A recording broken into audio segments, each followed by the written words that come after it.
इस कहानी की शुरुआत में हमें आज से 20,000 साल पहले का दृश्य दिखाया जाता है, जहां ताऊ नाम का एक आदमी अपने कबीले के साथ शिकार पर आया था ताकि ये लोग सर्दियों का खाना इकट्ठा कर सकें। तभी इन्हें जंगली भैंसों का एक झुंड दिखाई दिया और ये देखकर ताऊ ने अपने लोगों से हमले के लिए तैयार रहने को कहा। अब ये लोग धीरे धीरे उन जंगली भैंसों के करीब पहुँचे और मौका पाते ही इन लोगों ने उन पर हमला कर दिया। अब यहाँ तक तो सब कुछ ठीक था, पर तभी अचानक से उनमें से एक भैंसा ताऊ के बेटे केड़ा के पीछे पड़ गया। अब चूंकि केड़ा पहली बार शिकार पर आया था, इसलिए वो इस जंगली भैंसे से डरकर भागने लगा, पर तभी इस भैंसे ने उसे हवा में उछाल दिया और उसे बहुत ही बुरी तरह से जख्मी कर दिया। इसके बाद उसने केड़ा को अपनी सींग में फंसा लिया और उसे लेकर खाई की तरफ बढ़ने लगा। अब ताऊ ने भी ये सब देख लिया और अपने बेटे को बचाने के लिए उस भैंसे पर भाला फेंक कर मारा, लेकिन घायल होने के बावजूद भी ये भैंसा रुका नहीं और केड़ा को ले जाकर उस खाई ने उछाल दिया। अब यहाँ ये कहानी फ्लैशबैक में जाती है और हमें एक हफ्ते पहले का दृश्य दिखाया जाता है, जब कबीले के लोग शिकार पर जाने की तैयारी कर रहे थे और अपने लिए अलग अलग किस्म के हथियार बना रहे थे। अब उस रात केड़ा की माँ ने केड़ा के पिता से कहा कि आप मेरे बेटे को शिकार पर लेकर मत जाइए, क्योंकि अभी वो इसके लिए तैयार नहीं है और मैं उसे इतनी छोटी उम्र में खोना नहीं चाहती। इस पर केड़ा के पिता कहते हैं कि सर्दियों का मौसम आने वाला है और अगर हम शिकार पर नहीं गए तो हमारा पूरा गाँव भूख से मारा जाएगा। अब अगली सुबह ताऊ कबीले के लोगों को लेकर शिकार पर निकल गया और काफी देर तक चलने के बाद ये सभी पत्थर से बने एक स्मारक तक पहुँचे, जिन्हें इनके पूर्वजों की याद में बनाया गया था। इस कबीले का एक रिवाज है जिसके अनुसार अगर कोई शिकार के दौरान मारा जाता है तो कबीले के लोग उसकी याद में एक पत्थर का स्मारक बनाते हैं।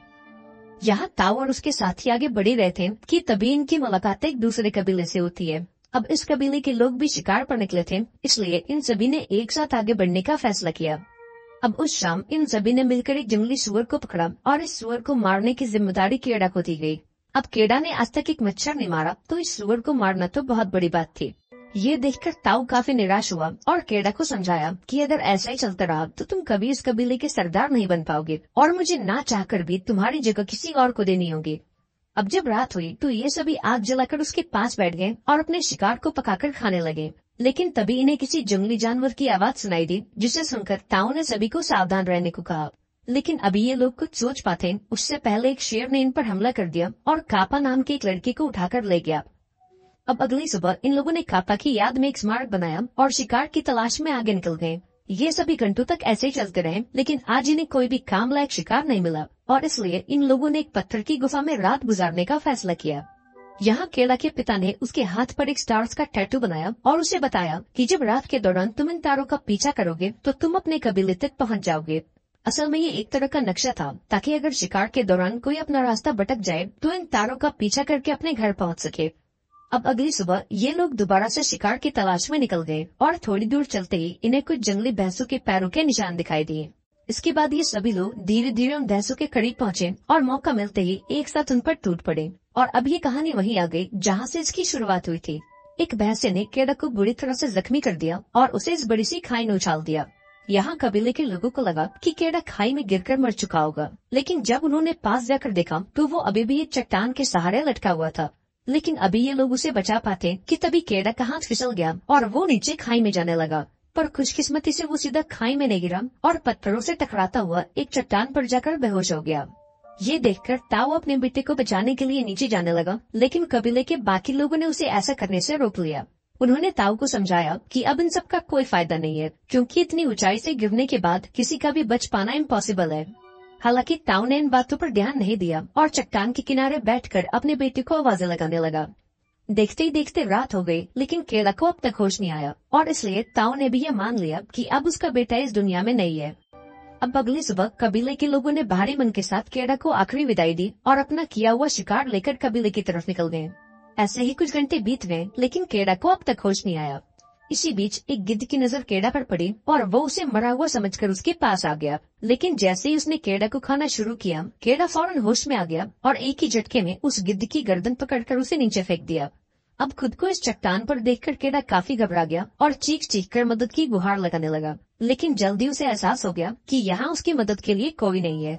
अब केड़ा ऐसे तो मरना नहीं चाहता था, इसलिए उसने हिम्मत करके उस चट्टान पर चढ़ाई करनी शुरू कर दी। काफी कोशिश के बाद वो थोड़ा ऊपर तो आया, लेकिन अब यहाँ से आगे जाने का कोई रास्ता नहीं था। पर उसके बावजूद भी केड़ा ने हार नहीं मानी और अपनी पूरी जान लगाकर उस चट्टान के सहारे लटका रहा। अब यहाँ उसकी किस्मत ने साथ दिया और बहुत जल्द वहाँ जोरदार बारिश होने लगी। इस मूसलाधार बारिश ने उस बड़ी सी खाई को एक नदी में बदल दिया और ये देखकर केडा के दिमाग में एक आइडिया आया। अब चूंकि केडा को तैरना आता था, इसलिए उसने पानी की गहराई का अंदाजा लगाया और हिम्मत करके नीचे कूद गया। लेकिन वो पानी में गिरते ही बेहोश हो गया और जब अगली सुबह उसे होश आया तो वो एक नदी के किनारे पर पड़ा हुआ था। अब केडा जिंदा तो बच गया था, लेकिन उसके पाँव की हालत इतनी खराब थी कि वो उसे ठीक से हिला तक नहीं पा रहा था। दरअसल इतनी ऊंचाई से गिरने के चलते उसके पाँव की हड्डी खिसक चुकी थी और उसका पाँव पूरी तरह से सूज चुका था। अब केडा ने हिम्मत करके अपने पैर को पत्थरों के बीच फंसाया और अपनी उस हिली हुई हड्डी को ठीक किया। इसके बाद उसने एक लकड़ी को यूज करके अपने पैर को सहारा दिया और फटाफट से उस चट्टान के ऊपर पहुंचा जहां से वो नीचे गिरा था। ऊपर पहुंचकर जब उसने अपने नाम का स्मारक देखा तो वो पूरी तरह से टूट गया और फूट फूट कर रोने लगा। तभी उसने कुछ अजीब सी आवाजें सुनी और जब उसने पीछे मुड़कर देखा तो उसकी नजर भेड़ियों के एक झुंड पर गई।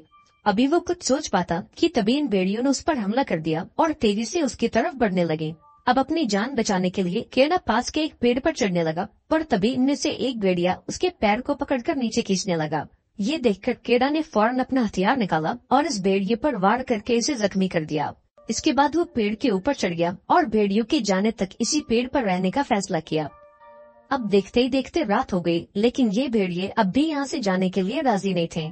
यहाँ केडा के पास कोई और चारा नहीं था, इसलिए उसने पूरी रात इस सूखे हुए पेड़ पर गुजार दी। अगली सुबह उसने देखा कि वो घायल भेड़िया तो वही मौजूद है, लेकिन उसके बाकी साथी वहाँ से जा चुके हैं।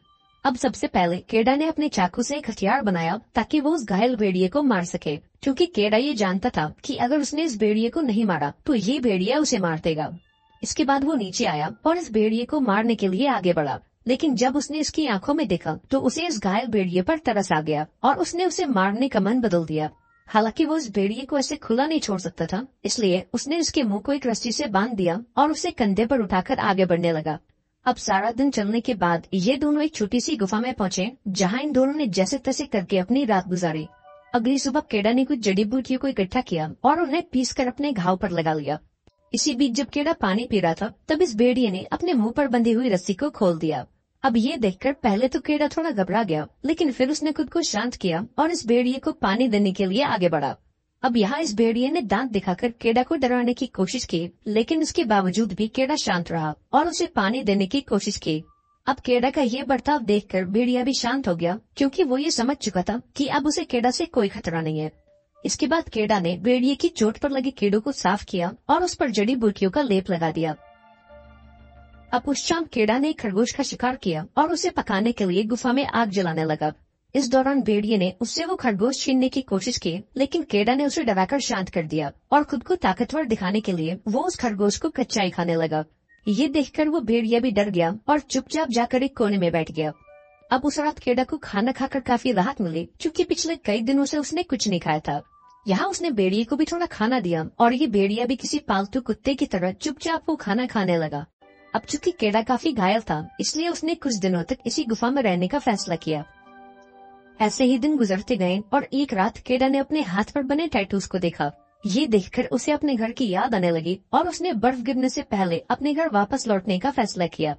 अब अगली सुबह केडा अपने घर के लिए रवाना होता है और उस भेड़िए से अपने परिवार के पास जाने को कहता है, लेकिन जब काफी कोशिशों के बाद भी ये भेड़िया नहीं हिला तो केडा ने अकेले ही आगे बढ़ने का फैसला किया। अब थोड़ा आगे जाते ही केडा ने ये नोटिस किया कि कोई उसका पीछा कर रहा है, और जब उसने पीछे मुड़कर देखा तो ये कोई और नहीं बल्कि वो भेड़िया ही था। यहाँ केडा ने एक लकड़ी फेंककर उस भेड़िए को डराने की कोशिश की, लेकिन डर के भागने के बजाय वो भेड़िया उस लकड़ी को अपने मुंह में दबाकर केडा के पास आ गया। इस भेड़िए को बनना तो एक कुत्ता ही था, लेकिन फैमिली प्रेशर के चलते बेचारा भेड़िया बन गया। खैर, अब थोड़ा आगे जाते ही इन दोनों की नजर कुछ जंगली सुअरों पर पड़ी और ये देखते ही भेड़िया उनका शिकार करने के लिए उनकी तरफ भागा। अब भेड़िए से बचने के लिए ये सुअर केडा की तरफ भागे, लेकिन उनको मारने के बजाय केडा उनसे डरकर बैठ गया और ये सुअर यहाँ से भाग निकले। यहाँ ये भेड़िया केडा से काफी निराश हुआ, क्योंकि उसके चलते आज रात इन दोनों को भूखा सोना पड़ेगा।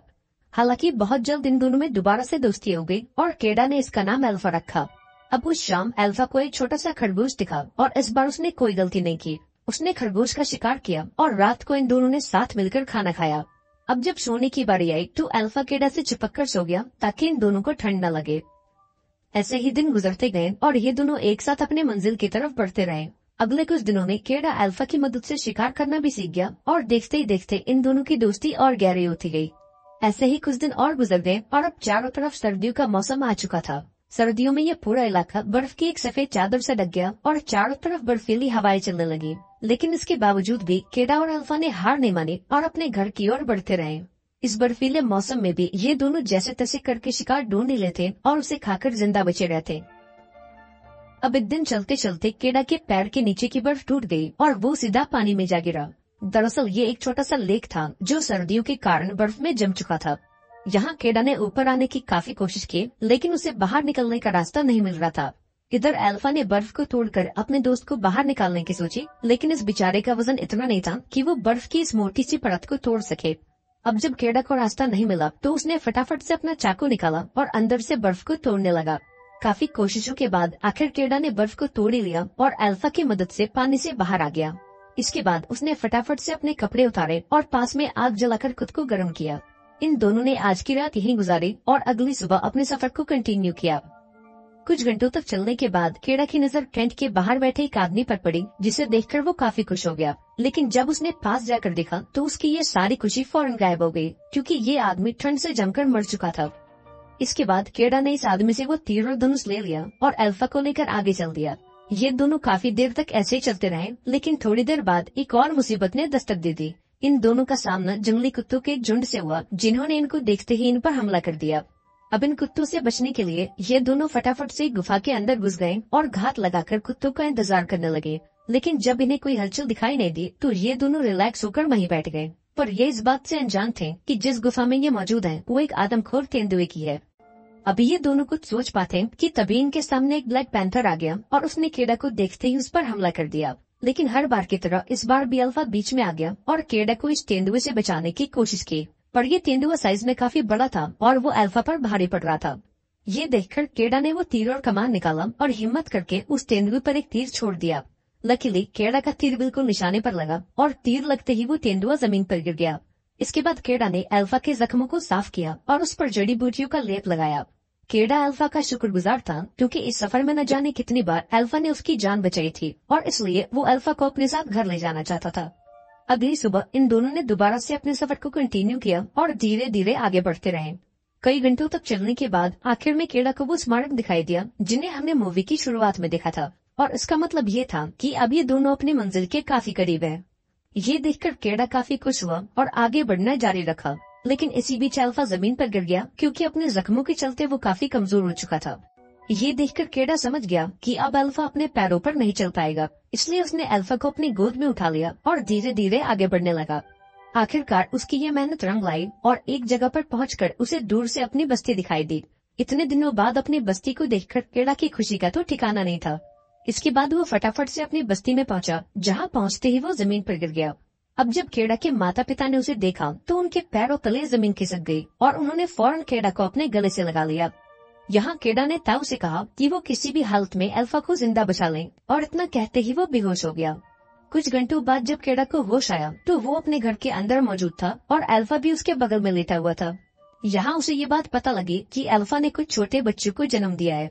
इसका मतलब ये था कि अल्फा एक मादा भेड़िया है और इस पूरे सफर के दौरान वो पेट से थी। इसके बावजूद भी उसने हर कदम पर केडा का साथ दिया और न जाने कितनी बार उसकी जान बचाई।